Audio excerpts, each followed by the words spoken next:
আরো ১০-১২ জায়গায় বিছাইছে। বিছানোর পরে হ্যাঁ, আমার বউ আসে না, এর সাথে বাইকা চলে গেছে। কারণ ওর সাথে বাইকা চলে গেছে।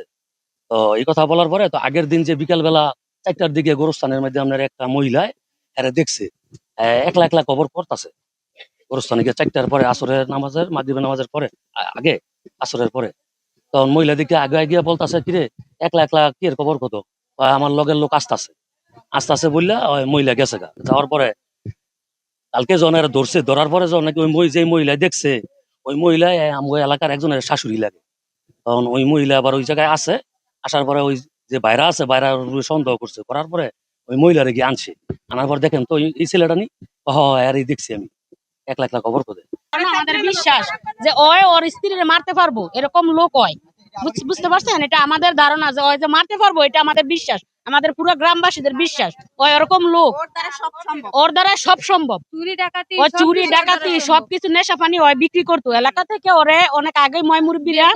বার করে দিছে তারপরে আবার এমনি বুঝছেন স্বামী আর স্ত্রী যেভাবে ওর পায়াতে ধরে আসছে বাবাও ভিক্ষা করে উনিও ভিক্ষা করে তো আমরা আমাদের বাড়ি একটু দূরে আমরা আসি না তেমন ওদের বাড়ি খালি ভরে থাকে ও মাইয়া ডারে নিয়ে সারাদিন বাসায় একাই থাকে বুঝছেন তো সোমবারের থেকে নিখোঁজ করে রাখছে বউরে মাইরা ঘরের ভিতরে বস্তায় বন্দি করে রাখছে তারপরে সোমবারে হ্যাঁ নিখোঁজ করে মাইরা হ্যাঁ মঙ্গলবারে দিনের বেলা যায় কবরস্থানে কবর খুঁড়ে আইসা মঙ্গলবারে রাত 2টা বাজে ওরে এখানে মাটি চাপা দিয়েছে মাটি চাপা দিয়ে বুধবারে সকালে হ্যাঁ নিজেই খুঁজতেছে যে আমি আমার বউ পাইতেছি না বউরে দেখছেন কিনা এই হ্যাঁ এটা নির্দোষ সাজার জন্য এই নাটকটা সাজাইছে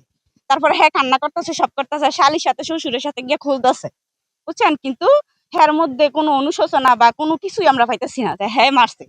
তারপর আমরা কিছুটা সন্দেহ করতেছি কারণ হ্যাঁ খারাপ লোক এটা সবাই জানে গ্রামবাসী আমাদের কাছে সংবাদ আসে ওই গতকাল যে মারা গেছে মৃতের হাজব্যান্ড শরীফ মিয়া তার শ্বশুর এবং তার ভাইরাকে নিয়ে থানায় যায় অনুমান 2টার দিকে সে বলে তার স্ত্রী নিখোঁজ হয়েছে গতকাল থেকে সবজি কিনতে গেছে কিন্তু ফিরে আসেনি তার মোবাইল কই কি কোথায় অন্যান্য বিষয়াদি এবং তার আই কন্ট্যাক্ট দেখে কিন্তু সন্দেহজনক মনে হয়